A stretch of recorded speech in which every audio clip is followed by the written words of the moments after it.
Ce jour dédié pour la réussite spirituelle de Shalom Mathieu, Ben Laurence, Jamila, Esther. On continue notre explication sur la Hamida. On a commencé la première bracha, déjà on a eu 2 cours, 3e cours.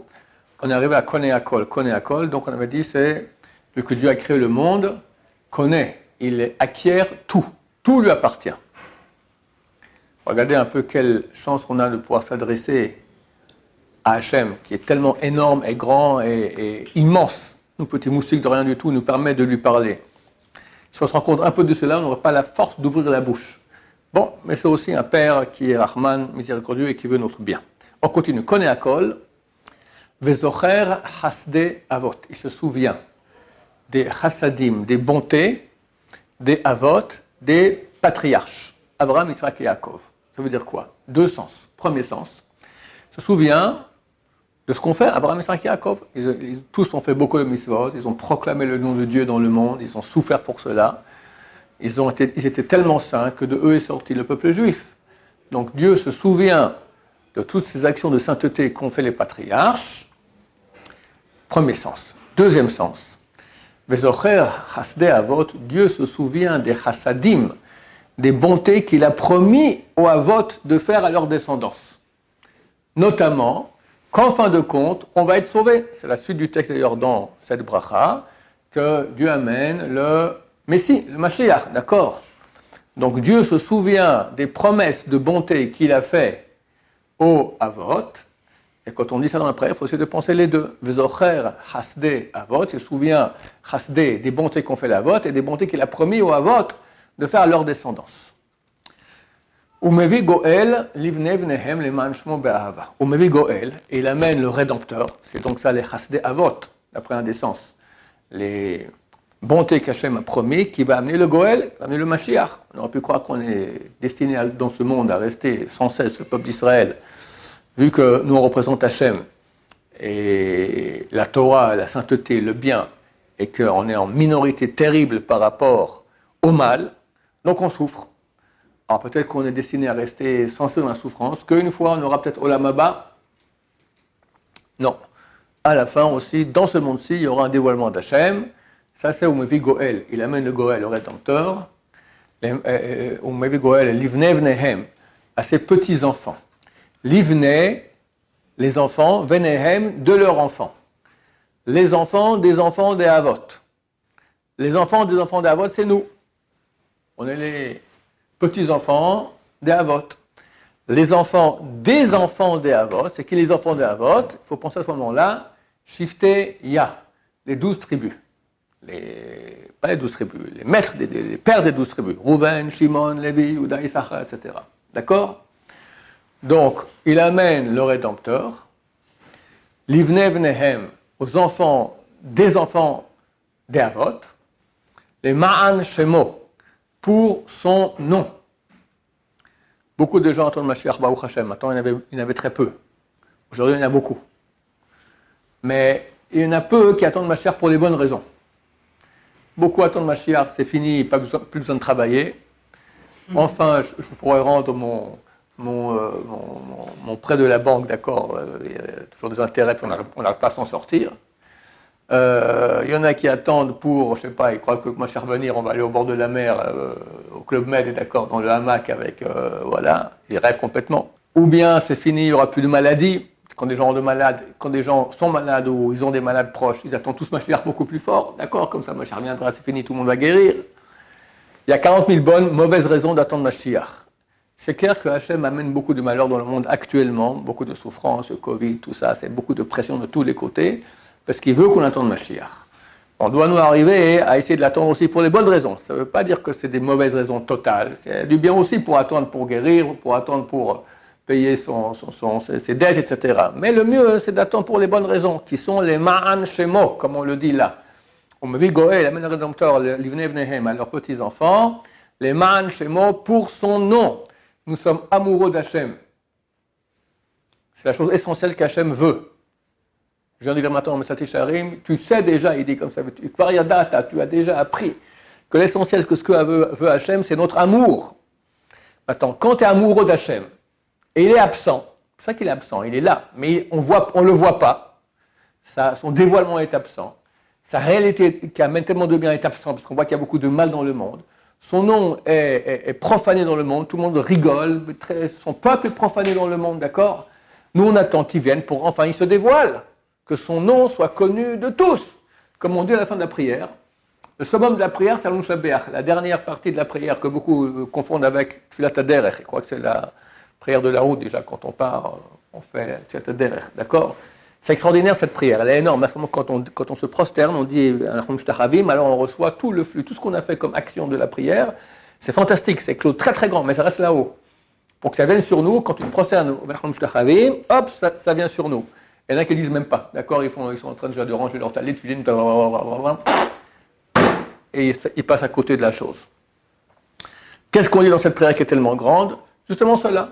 Qu'on se prosterne et que tous les peuples vont reconnaître la royauté d'Hachem, vont se prosterner devant lui, vont proclamer sa grandeur, vont accepter sa royauté, tout cela, c'est ce qu'on attend. Chaque bon juif, il attend cela avec impatience. C'est là les Ma'an Shemo, c'est pour son nom, que le nom de Dieu se dévoile enfin, que tout le monde reconnaisse la royauté d'Hachem et de son peuple, le peuple d'Israël. Be'ahava, avec amour. Hachem, il amène le Rédempteur aux petits-enfants avec amour. Ce mot-là, Be'ahava, c'est le mot le plus important de toute la Hamida. Au niveau kabbalistique, il y a là-bas des intentions kabbalistiques énormes. Au moins penser, Be'ahava, que Dieu nous aime beaucoup, et amène cela donc avec amour, et penser qu'on est prêt à mourir par amour d'Hachem dans les 4 morts du Beddin. Skila, lapidation, Srefa, brûlé, Hereg, tué par l'épée, Vahenek, strangulation. D'accord? Quand on dit le mot Be'ahava. Umevi Goel livnei vnehem leman shemo Be'ahava, Melech, Ozer ou Moshiach ou Magen. Melech, un roi. Melech, roi, le roi. Mais quand on dit roi, il faut penser roi. Il est le roi de tout. Un roi terrible. Et néanmoins, Moshiach, il nous sauve, une fois qu'on est dans la mouise. Ou Magen, il nous protège pour pas que la mouise vienne. Ou Magen, Melech Ozer, pardon, je me suis trompé. Melech Ozer, il aide. Ou Moshiach, et il sauve. Ou Magen, et il protège. C'est bien quand on dit le mot ou Magen, pensez que le mot Magen vaut en valeur numérique 93, c'est 3 fois le nom de Dieu, Kel, Aleph et Lamed. Ou Magen, tu penses quel. Baruch ata Hashem Magen Abraham. Alors, Baruch ata Hashem, on se prosterne, comme j'ai expliqué en 4 temps. Baruch ata, on remonte Hashem. Magen Abraham, le mot Magen peut signifier 2 choses. Soit il protège, soit bouclier. Ou c'est un verbe, ou c'est le nom. On ne sait pas. Abraham, aussi 2 choses. Ou Abraham, monsieur Abraham, qui vivait il y a un certain temps, 3600, 3800 ans, d'accord? Il est né en 1948. On est en 5782. Combien ça fait? Presque 4000 ans. Bon. Alors, soit c'est Magen Abraham, monsieur Abraham Avinu, notre patriarche, soit Abraham, c'est lui et sa descendance. Que Dieu protège, ou est bouclier d'Abraham et sa descendance. Attention, grand panneau avec point d'exclamation, triangle avec point d'exclamation. La halakha dit qu'il faut penser, au moins penser ce qu'on dit dans la première bracha, sinon on n'est pas rendu quitte. Rabbi Shimon Abba Shaul fait un rabais. Comment? Il amène une preuve. C'est écrit que si quelqu'un est sur le chemin, il fait sa amida, en plein chemin, et au loin il voit un chevalier non juif qui vient, et lui il obstrue la route. Le chevalier va lui couper la tête sans aucun problème. D'accord? Alors, qu'est-ce qu'il fait? Il peut raccourcir sa amida. Comment? En aucun cas il peut sauter des brachot. Les 19 brachot, c'est obligatoire. Il ne peut pas sauter une, c'est complètement interdit. Mais il peut raccourcir la bracha elle-même. Comment? Il lit le début et la fin de la bracha. Il va dire Baruch ata Hashem Elokeinu ve'Elokei avotenu, Elokei Abraham, Elokei Yitzchak, Elokei Yaakov, Baruch ata Hashem Magen Abraham. Ata gibor olam Hashem, Baruch ata Hashem, Chaya Metim, Ata Kadosh, Baruch Ata Hashem, Aker Kadosh, Ata Chonan Amdal, Baruch Ata Hashem, Chonan Ashivenu Ben Toratecha, Baruch Hashem, Arutze B'Tshuva, Sachanu Amnu Kachatanu, Baruch Ata Hashem, Arutze Chanun Amra B'Lisloach. Vous comprenez le principe? Début de la bracha, fin de la bracha, le début, le milieu, on l'escamote. Alors, on est dit donc, mais la première bracha qui est super importante, que si on ne la pense pas, alors on n'est pas rendu quitte de toute la mida après. En fait, pas besoin de penser toute la bracha. Il faut penser au moins le début et la fin. Et je vous dis d'expérience, c'est très, très, très dur. Le Sarah, il se bat. Il va te donner toute la mida avec Kavana super grande. Il n'y a pas un mot que tu ne vas pas dire en pensant ce qu'il faut avec la tchouka, avec l'amour de Dieu, etc.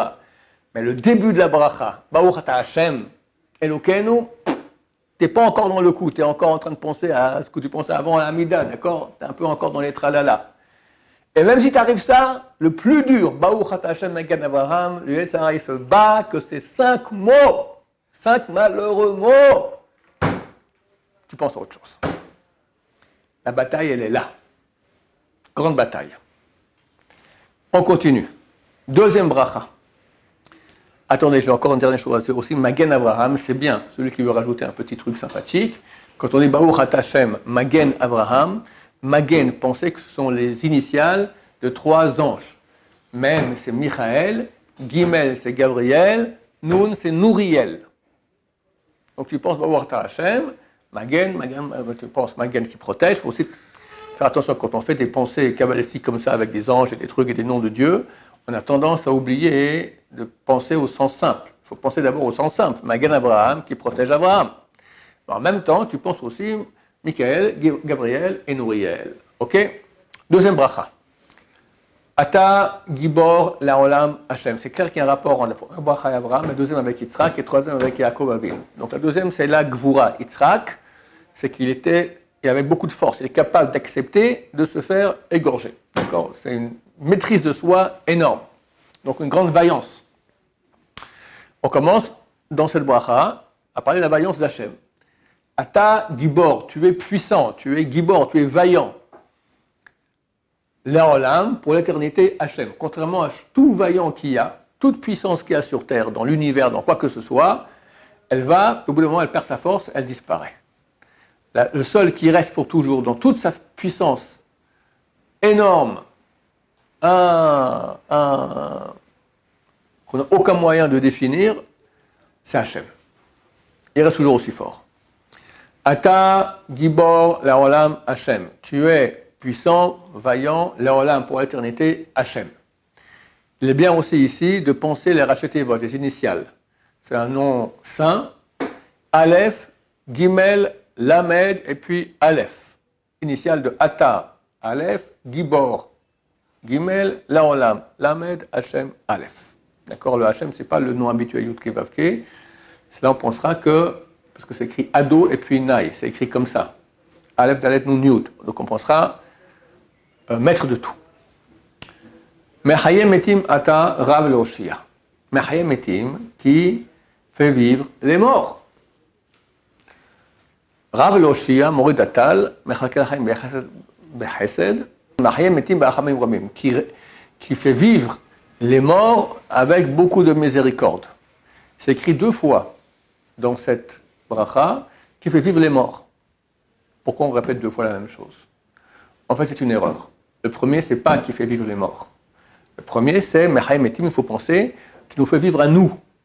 Que nous, on serait comme des morts si tu ne serais pas en train de nous insuffler sans cesse. Je ne sais pas une seconde que ça s'arrête, d'accord? Un flux de vie. Donc le premier Mechayem Etim, c'est nous. Tu fais vivre nous, qui sont comme des morts. Si tu n'y avait pas cette vie que tu nous octroyais. Le deuxième, c'est Mechayem Etim Achamim Rabim. Tu fais revivre les morts, les vrais morts dans la tombe avec les os. Achamim Rabim avec beaucoup de miséricorde. Ça sera à la Triat Metim, la résurrection des morts, ou le Gilgul, qui revient aussi au Gilgul. D'où on apprend cela, que c'est différent, ces 2 Mechayem Etim. Le Talmud, il raconte, bien sûr, traité Ta'anit, je me souviens bien, il raconte que tous les matins, Rabbi le Hanassi, c'est donc celui qu'on appelle Rebbe, celui qui a un descendant du roi David, d'accord, qui était le président spirituel du peuple juif au IIe siècle de l'ère chrétienne. Et c'est lui qui a écrit la Mishnah. Lui, avec son équipe de rabbanim, tout ça, ils ont mis au point toute la Mishnah, qui a été écrite en 220 de l'ère chrétienne, qui a été, on va dire, signée, terminée en 220 de l'ère chrétienne. Donc, lui, tous les matins, il avait une chavruta avec Eliyahu Hanavi. C'est sympa. D'ailleurs, on croit que, si je me souviens, c'est le Gilgul de Yaakov Avinu. Rabbi Yehuda Hanassi, c'est le Gilgul de Yaakov Avinu. Donc, tous les matins, étude avec Eliyahu Hanavi. Puis un matin, Eliyahu Hanavi arrive en retard. Ou peut-être Rabbi Yehuda Hanassi est venu plus tôt. Et Eliyahu Hanavi, il arrive, il dit, écoute, mon cher ami, pourquoi tu viens tellement tard? Et Eliyahu Hanavi lui dit, tu crois que je me lève et je viens ici vers toi directement? J'ai du boulot avant. Je vais à Hebron. Là-bas, je réveille Abraham Avinu, il fait sa prière de Shachrit. Après, il va se coucher. Je dois réveiller Yitzhak, il fait sa prière de Harvit. Après, il va se coucher. Après, je réveille Yaakov et il fait sa prière de Shachrit. Et après, il va se coucher. Après, seulement, je peux venir te voir. Rabbi dit, alors, pourquoi tu les réveilles et chacun son tour? Que les trois se réveillent ensemble et fassent Shachrit ensemble. Et voilà, terminé. Ça sera 3 fois moins long. Il répond aussi, les trois vont prier ensemble, Mashiach y vient. Et dans le ciel, ils ne sont pas encore d'accord que Mashiach vienne. Pour très peu de temps, Bezrat Hashem, ça ne saurait tarder. Je crème d'envie de vous parler de ça, mais je me retiens.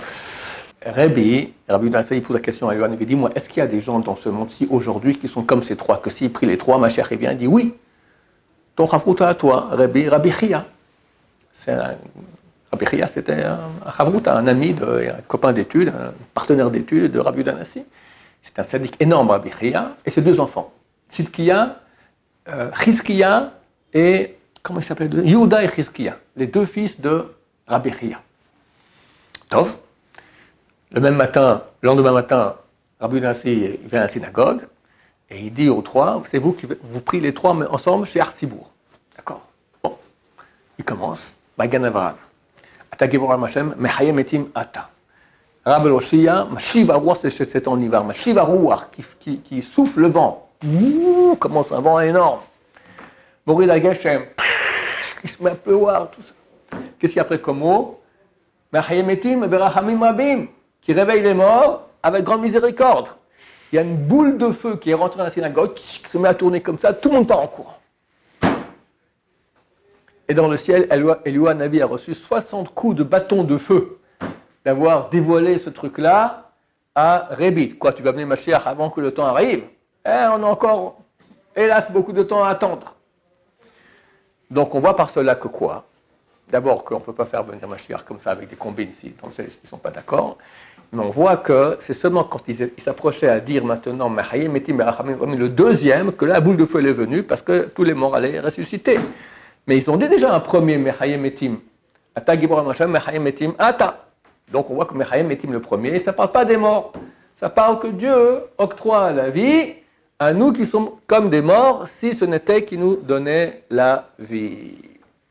Mechayem etim ata Rav Eloshia, qui a une grande puissance de nous sauver. Moridatal, on dit qui descend la rosée en été, et Mashiv Aruach Morid Geshem en hiver. Attention, ce n'est pas Mashiv, c'est Mashiv avec un accent dans le shin. Mashiv signifie qui ramène la pluie. Donc Mashiv qui ramène le vent. Il n'y aura pas de vent. Au contraire, nous on veut en hiver qu'il y ait du vent. Mashiv avec un accent dans le shin, c'est qui souffle le vent. Mashiv, comme tu fais, comme ça tu vas, d'accord, tu souffles comme ça Hachem il souffle le vent. Umorid Geshem et fait descendre la pluie. Mashiv Aruch Morid Geshem, Mechayem etim berachamim rabim, qui ressuscite les morts avec une grande miséricorde. Comme je dis, ça parle de la résurrection des morts et peut-être aussi du Gilgul. Ben Ishraï dit, ça peut parler aussi du Gilgul, de la métempsychose, le retour des personnes en Gilgul, ils reviennent, soit en tant qu'être humain, juif ou non juif, pire en animal, pire en végétal, pire en minéral. Hashem Ishmor. Somech Nofelim, qui, on a le temps de raconter ça, et on va parler un peu des Gilgulim aussi ici maintenant. Somech Nofelim, qui soutient, merci beaucoup, soutient ceux qui tombent. Verofer Holim, qui guérit ceux qui sont malades. Ou Matir Asurim, qui libère ceux qui sont prisonniers. Mukayem emunato, et réalise sa foi, ce qu'il a promis, l'ishene afar, à ceux qui dorment dans la terre. Le sens simple, somer noflim, il soutient ceux qui sont en train de tomber. D'accord, quelqu'un n'est pas bien dans sa vie, qu'est-ce que financièrement il est en train de tomber, physiquement il boite, Dieu le soutient. Ou psychologiquement, s'il est prêt à tomber nerveusement, il est prêt de faire un burn-out, une dépression, Dieu le soutient. Après, Rofer le sens simple, il guérit les malades, libère les prisonniers, et Mekaim Emnato Shenafar, il réalise sa foi à ceux qui dorment dans la terre, c'est donc la résurrection des morts aussi. Sens simple. Le Ben Ishraï dit, c'est bien de penser aussi le sens plus profond, kabbalistique. Que Hachem veut notre tikkun, veut qu'on répare ce qu'on a fait de mal, qu'on a raté dans une vie. C'est presque impossible de ne pas avoir des ratés. Même si quelqu'un a très très bien réussi, alors des fois il monte dans la Maba, 1 siècle, 2 siècles, 5 siècles, 1000 ans, 2000 ans, puis au bout d'un moment il arrive à des niveaux tellement hauts qu'il lui manque du carburant. Et il doit des fois redescendre sur terre pour faire des mitzvot ou peut-être réparer une chose qui n'était pas complètement comme il fallait bien. Et pour réparer, il revient en Gilgoul. Il revient réincarné. Soit dans des êtres humains. Alors, s'il revient en tant que juif, c'est bon, parce que là, c'est la chose la plus facile. Mais des fois, il revient dans un goy. Soit en animal, pur ou impur, c'est mieux pur que dans impur, soit dans des végétaux, et soit dans des minéraux. Et plus c'est bas, moins c'est bien, plus c'est dur pour l'âme, parce que l'âme est consciente de cela. Terrible, vraiment un purgatoire terrible. C'est ce qu'on parle ici dans ces 4 choses qu'on a rappelées. Somer Nofelim, il soutient ceux qui tombent, ceux qui sont tombés dans des corps de goy. Verofer Olim, et qui soigne les malades, ceux qui sont tombés en Gilgoul dans un corps d'animal. Ou Matir Asurim, qui libère les prisonniers. C'est qui les prisonniers? Ceux qui sont dans les végétaux ne peuvent pas bouger, d'accord? Mon animal, il peut aller par-ci, par-là. Le végétal est bloqué, d'accord? Donc, il aide, libère ceux qui sont en Gilgoul dans les végétaux. Et réalise sa foi pour ceux qui dorment dans la terre. Ça, c'est ceux qui sont en Gilgoul dans le minéral. Donc, pensez à cela. Quand on parle maintenant des vaillances, dans cette deuxième bracha de la Mida, des vaillances d'Hachem, pensez à cela que toutes les bonnes choses qu'Hachem nous fait pour venir en Gilgoul.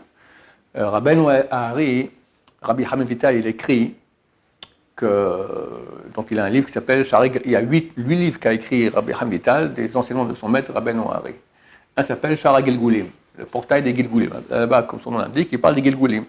Alors il dit qu'une fois, il est parti avec son maître dans les champs là-bas près de Tzfat et il leur a montré une pierre. Voyez.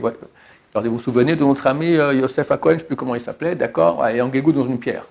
Et pourquoi il possède un sadique parfait? Oui, c'est vrai, mais il est monté de monde. À un moment, il est arrivé à un endroit où on faisait attention à chaque petit détail. Et lui, à la fin de la prière, on disait, dans Wal Sion, on dit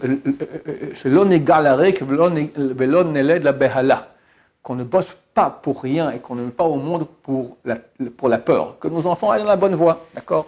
C'est marqué que quand on pense bien à ce moment-là, avoir des enfants de Sadikim, alors ça aide beaucoup, c'est l'endroit où il faut penser pour des enfants réussis. Et lui, à la prière, il a pensé ça très fort, et à ce moment, il a oublié qu'il portait les tefilines. C'est rien. Mais à son niveau tellement haut dans lequel il est arrivé, il est revenu en Gilgoul dans une pierre pour réparer cela aussi. Voilà, ça ne nous concerne pas à nous. Nous, hélas, on a beaucoup de choses plus simples à réparer. En tout cas, on parle des vaillances d'Hachem que Dieu nous permet de tout réparer pour être parfait à ses yeux, pour se rapprocher de lui. Baruch Adonai, l'Olam, Amen.